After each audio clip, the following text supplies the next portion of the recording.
Hello everyone. मेरा नाम है हर्ष कुमार और स्वागत करता हूं आपके अपने यूट्यूब चैनल मेंस बाबा के ऊपर में। साथियों, आज जिस टॉपिक के ऊपर में हम लोग बात करने जा रहे हैं उसका नाम है चलो इंडिया कैंपेन।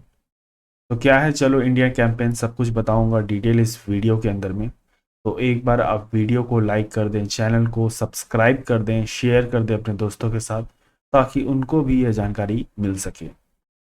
साथियों, recently world travel mart London में हुआ था। आपको नहीं पता है तो ये अलग बात है, बट न्यूज़ के अंदर में इसे कवर अप किया गया था। और वर्ल्ड ट्रैवल मार्ट के अंदर में जो स्टेज है उसमें भारत सरकार ने भी अपनी मिनिस्ट्री को भेजा था, ताकि आप जो ट्रैवल टूरिज्म का प्रॉब्लम चल रहा है अभी पूरे वर्ल्ड वाइड लेवल पर, उसको सुधार किया जाए। तो हमारी मिनिस्ट्री भी गई थी, that is ministry of tourism. और उनको एक ऐसा मंच मिला जहाँ पे वो जाके अपने किसी बड़े कैंपेन को लॉन्च कर सकते थे। तो चलो इंडिया कैंपेन वहाँ से सेट टू लॉन्च, यानी अब भारत सरकार रेडी है इसको लॉन्च करने के लिए। ताकि हम ये कैंपेन क्यों लॉन्च कर रहे हैं साथियों, इसलिए कर रहे हैं ताकि हम फॉरेन के जो टूरिस्ट हैं उनको भारत में बुला सकें। इसलिए इस कैंपेन का नाम दिया गया है चलो इंडिया। ये भारत सरकार के सारा इनिशिएटिव क्यों लिया गया है? क्योंकि जो टूरिज्म सेक्टर है वो कोविड के बाद से डाउनफॉल में जा रहा है।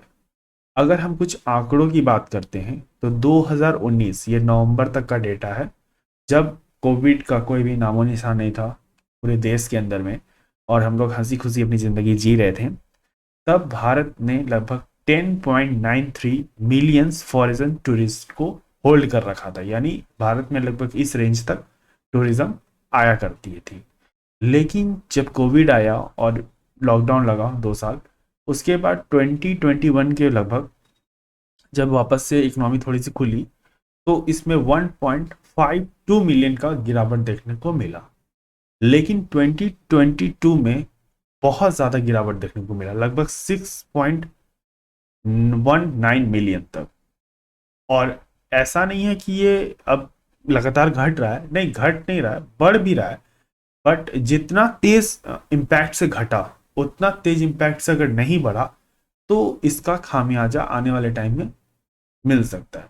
क्योंकि जो भी सरकार ने इन्वेस्ट कर रखा है टूरिज्म के ऊपर में वो सब वेस्ट चला जाएगा। ठीक है, सरकार को रिकवरी नहीं हो पाएगी, इकोनॉमी डाउन जाएगा, बहुत सारा टूरिज्म से फायदा होता है। तो वो चीज़ें डाउन जा रही है, अब अप में आ रही है, लेकिन उस स्पीड से नहीं आ पा रही है। इसलिए सरकार उस स्पीड से लाने के लिए इस कैंपेन को लॉन्च की गई है।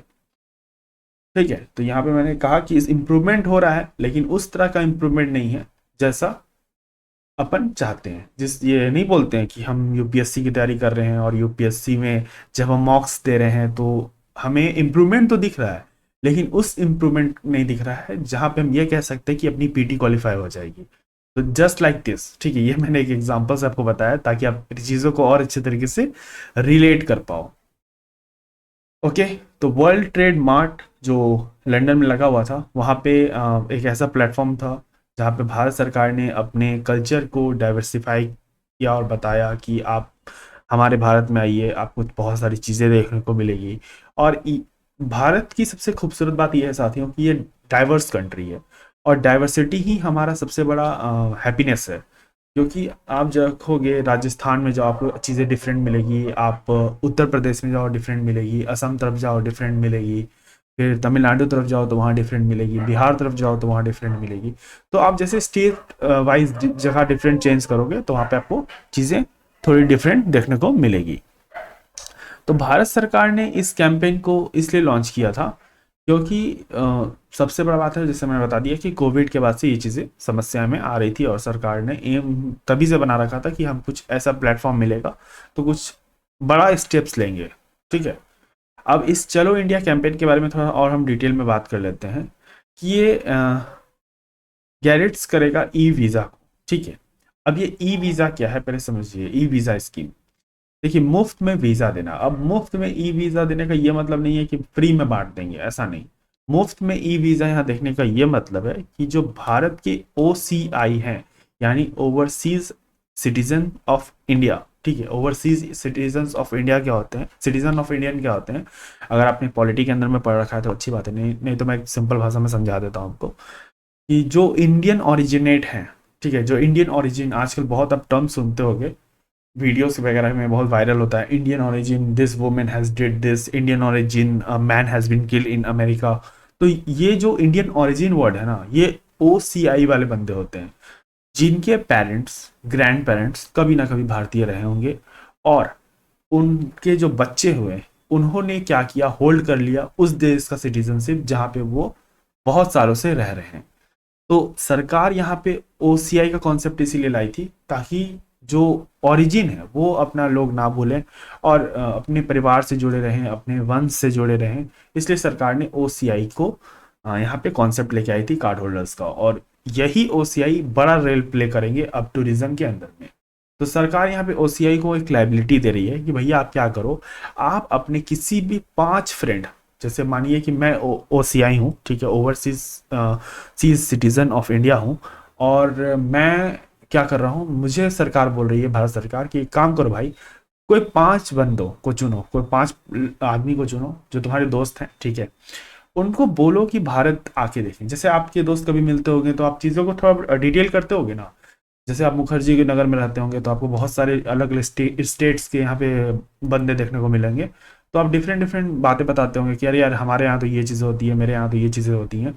तो आप जब शेयर करते हो बातों को, ठीक है, तो आपका दोस्त तो जाके देख नहीं पाएगा कभी। तो यहाँ पे सरकार क्या कर रही है कि जब आप चीज़ों को शेयर करते हो ना कि भाई मैं तो भारत से हूँ, आप जाके देखो भारत बहुत खूबसूरत है, ये है वो है, तो आपको एक काम करना है कि 5 ऐसे अपने फॉरेन फ्रेंड्स को चुनना है, नॉमिनेट करना है, एक तरह से सिंपल सब में नॉमिनेट करना है, जिनको फ्री वीजा के लिए मतलब एलिजिबल हो सके, यानी ये बंदे फ्री वीजा पाएंगे, यानी इसमें कोई भी वीजा का पैसा नहीं लगेगा। अब आप चीजें समझ गए यहाँ पे क्या है, और सरकार इसको उन्हीं को ग्रांट्स करेंगी जिनको, जो बंदे OCI वाले बंदे उनको चुनेंगे, ठीक है। आप समझ गए इस कॉन्सेप्ट को, मैं एक बार फिर से बता देता हूँ कि जो भी OCI कार्ड होल्डर्स हैं वो क्या करेंगे, अपने किसी 5 फ्रेंड को नॉमिनेट करेंगे कि वो भारत में जाएं और देखें, और ये जो अप्लाई करेंगे बंदे वीज़ा के लिए, इनको वीज़ा का कोई भी चार्ज नहीं देना पड़ेगा। ये भारत सरकार इनको वीज़ा ग्रांट करेगी एक यूनिक कोड के माध्यम से, जहां पे ये इसका इस्तेमाल करके भारत में इंटर करके डिफरेंट डिफरेंट प्लेस में घूम के भारत की सांस्कृतिक कल्चर को देख सकें। ठीक है, आशा करता हूँ यहाँ तक चीज़ें आपको समझ में आ गई होगी। ठीक है, लगभग 5 मिलियन अराउंड अगर हम बात करते हैं तो OCI कार्ड होल्डर्स हैं, यानी अगर ये सब मिल के भी ये ताकत रखते हैं कि लगभग आपका कितना हो गया 1 लाख, ओके, तो 1 लाख लगभग जो फ्री ऑफ कॉस्ट यहाँ पे हम वीज़ा जारी करने का ताकत रखते हैं, तो ये चीज़ें आपको देखने को मिलेगी। तो अगर ये बंदे एक एक 5 फ्रेंड को तो ऐसे ही बोला गया, बट एक एक फ्रेंड को भी जाके बोलेंगे तो काफ़ी हद तक यहाँ पे हमको मिलने का टूरिज्म। अब इसका स्ट्रेटेजिकल इंपॉर्टेंस, अगर हम स्ट्रेटेजिक इंपॉर्टेंस की बात करें तो यूके बहुत बड़ा रोल प्ले करता है, क्योंकि यूके के लगभग हम लोग का यूके 3rd लार्जेस्ट सोर्स है टूरिज्म का भारत में, जहाँ से यूके के लोग आते हैं, और जो इंडियन डायस्पोरा है यूएस के अंदर, यूके के अंदर में, वो काफ़ी बड़ा है। तो सरकार टारगेट करना चाहती है यहाँ यूको को, साफ साफ यूके के लोग को, कि आप आइए थोड़ा सा देखिए भारत को। और अगर हम यहाँ पे आपको एक MCQ क्वेश्चन मिलने को मिल जाएगा, जैसे आपसे फर्स्ट लार्जेस्ट स्टेट पूछ ले, तो अभी आपका फर्स्ट लार्जेस्ट स्टेट अपना बांग्लादेश बन चुका है 2024 के डेटा के हिसाब से मैं बता रहा हूँ। उसके बाद सेकेंड लार्जेस्ट स्टेट आपका USA बन चुका है, जो कि पहले फर्स्ट था, लेकिन कोविड के बाद से USA में बहुत ज़्यादा क्राइसिस आई और बहुत ज़्यादा उसका खामियाजा भुगतना पड़ा, जहाँ पे लोग यार खाने तक के पैसे नहीं तो घूमेंगे कैसे लोग, तो वही वाली बात आ जाती है। फिर यूके आपका 3rd पे भी, 4th पे था, उसने वो 3rd पे आ गया, और 3rd पे आपका था कनाडा, और वो चला गया 4th पर। तो अगर आपसे टॉप 3 पूछा जाए तो आप क्या बोलोगे, पहला बोलोगे बांग्लादेश, दूसरा बोलोगे USA, और तीसरा बोलोगे यूके। मैं यहाँ एक डिस्क्लेमर दे देना चाहता हूँ कि आप अगर इस वीडियो को जब देख रहे हो तो एक बार उस टाइम भी चेक कर ले। अगर मानिए 2024 में आप वीडियो को देख रहे हो तो मैं अभी का डेटा बता रहा हूँ, आप हो सकता है इस वीडियो को 2025 में देखेंगे तो डेटा बदल चुका होगा, इसलिए कभी भी वीडियो देखते हो तो आप इस तरह की बातों को सिर्फ माइंड में फिट मत कर लो कि मैंने बता दिया तो आप मान लो।